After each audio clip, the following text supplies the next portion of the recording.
श्री स्वामी समर्थ मंडळी, तुम्हा सर्वांचं पॉझिटिव्ह थिंकिंग या चॅनलवर मनापासून स्वागत आहे। आज आपण काही जीवनातल्या समस्यावर उपाय पाहणार आहोत, ते पण स्वामी समर्थांचे। अनेक समस्या आहेत, तर श्री स्वामी समर्थांचे हे उपाय ठरतील तुम्हाला भरपूर असे लाभदायक। आपल्याला अनेक अडचणी येत असतात, दुःख, भीती, चिंता, काळजी, नकारात्मकता नेहमी आपल्याला चिकटून असते। काही वेळा अडचणीचे लवकर निरसन होत नाही। अशा वेळी सकारात्मक व्हावे, नामस्मरणाची शक्ती अनुभवावी। श्री स्वामी समर्थ, तर तुम्हाला माहीत असेल की श्री स्वामी समर्थ यांची कुठली भक्ती आणि कुठली नामस्मरणाची शक्ती किती आहे। जे स्वामी भक्त असतील त्यांना हे नक्कीच माहिती असेल।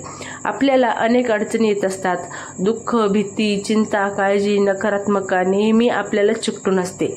काही वेळा अडचणींचे लवकर निरसन होत नाही। अशा वेळी सकारात्मक होणं खूप गरजेचं आहे। यावेळेस काय करायचं? नामस्मरणाची भक्ती करायची आणि त्याची शक्ती अनुभवायची। श्री स्वामी समर्थांचा जप आणि सेवा केल्याने लाभ मिळतात। प्रत्येक सेवेकऱ्याला आपला एक अनुभव आलेला असतो। आता जे सेवा करतात त्यांना नक्कीच एक अनुभव आलेला असतो। आपल्या अनेक अडचणी लवकर दूर व्हाव्या याकरिता हे उपाय नक्की एकदा करून पहा। तुम्हाला नक्की याची शक्ती आणि स्वामी समर्थांची भक्ती पाहायला मिळेल। यात तुम्हाला काय करायचं आहे, तर श्री सूक्त पठण, जे की श्री सूक्त पठण दररोज घरात केले असता त्या घरात धनधान्याची कमतरता भासत नाही। लाल रंगाच्या रिबीनमध्ये तांब्याचे एक नाणे घ्यायचे, मुख्य प्रवेशद्वारावर बांधल्यास घरात सुख, शांती, धनाची वाढ होते। आता घरामध्ये वाद होत असतील, विवाद होत असतील, क्लेश असतील, तर हा उपाय नक्की करा। प्रत्येक गुरुवारी तुळशीस कच्चं दूध अर्पण करायचं, तापलेलं नको, कच्चं दूध अर्पण केल्याने धनलाभ होतो। गुरुचरित्राचा 10वा अध्याय वाचल्यावर काय मिळतं, तर नोकरी, व्यवसायातील अडचणींसाठी श्री गुरुचरित्राचा 10वा अध्याय दररोज वाचावा। कोर्ट कचेरी यांचा फेरा बऱ्याच वेळेस त्रासदायक यातना काहींना देत असतो। अशा वेळी श्री नवनाथ ग्रंथाचा 3रा व श्री गुरुचरित्राचा 14वा अध्याय रोज 2 वेळेस वाचावा। आता 2 वेळेस सकाळी संध्याकाळी तुम्ही तुमच्या टाईमनुसार वाचू शकता। फक्त यावेळेस शुद्ध आचरण असावे, मनाचे सुद्धा आणि शरीराचे सुद्धा। नामस्मरणाची शक्ती, नामस्मरणाची भक्ती, हे सर्व ज्या घरात एक तरी भक्तिवान व नामस्मरण करणारी व्यक्ती असते त्या घरातील सर्व कुटुंबीय केवळ त्याच्यामुळे तरुण जातात व ती व्यक्ती गेली की वास्तुदोष किंवा इतर अडचणींमुळे होणारे त्रास वाढून कुटुंबात संकटांना सामोरे जावे लागते। शक्य असल्यास यावेळेस तुम्ही श्री स्वामी समर्थांचा जप किंवा तारक मंत्र सुद्धा म्हणू शकता। आता तारक मंत्राविषयी मी अगोदर एक व्हिडिओ बनवलेला आहे, त्यावर संपूर्ण माहिती दिलेली आहे, तुम्ही चॅनलला सबस्क्राईब करून पाहू शकता। हा मंत्र नियमित केल्याने किंवा रेकॉर्डिंग सुद्धा करू शकता आणि ऐकू शकता। तर याला मनचिंतन, याला फार महत्त्व। स्वयंपाक करतेवेळी तुम्ही जर स्वयंपाक करत असाल तर इतर महत्त्वाच्या कामांच्या वेळी किंवा कुठलंही काम करताय तुम्ही, यावेळेस नामस्मरण केलं तरीसुद्धा खूप छान आहे।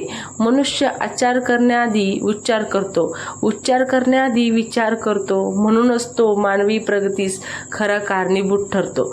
विचार हा सुविचार होण्याला ध्यान चिंतनाची आवश्यकता फार असते, म्हणून ध्यानधारणा, मनन चिंतन याला फारच महत्त्व आहे।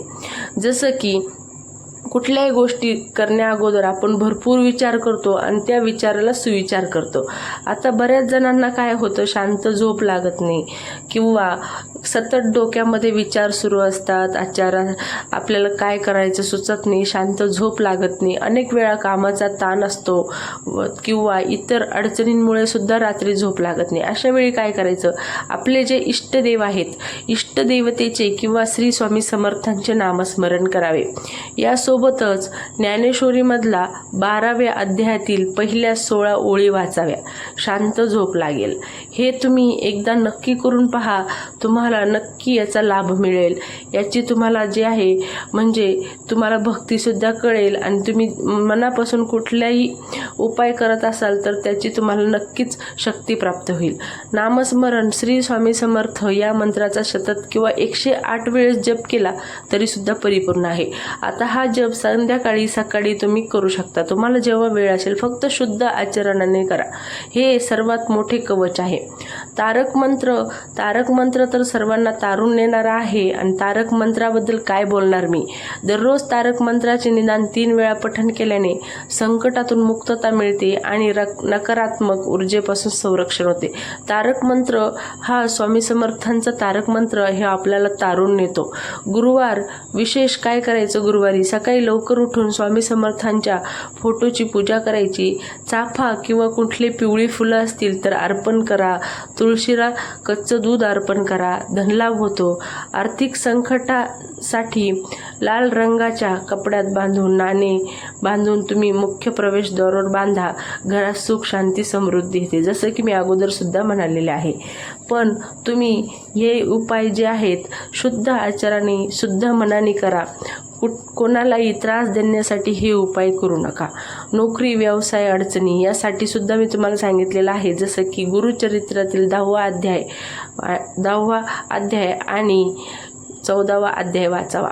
अन्नदान करायचं अशा वेळी ज्यावेळेस तुम्हाला खूप ताण असेल, तणाव असेल, तुम्हाला अडचणींपासून सुटका होत नसेल, यावेळेस गरजू लोकांना अन्नदान करा किंवा स्वामी केंद्र जे असतं आसपास तिथे अन्नदान करा. खूप शुभ मानले जाते. सेवा आणि तुम्ही हवं तर या ठिकाणी गोसेवासुद्धा करू शकता. नियम सात्विक आहार घ्या. भिवू नकोस, मी तुझ्या पाठीशी आहे या वचनावर पूर्ण विश्वास ठेव. अक्कलकोट स्वामींच्या मूर्तीवर किंवा चित्रावर नेहमी विश्वास ठेवा. श्री स्वामी समर्थ मंडळी, माहिती आवडली असेल तर चॅनलला सबस्क्राईब करा आणि श्री स्वामी समर्थ कमेंटसुद्धा करा.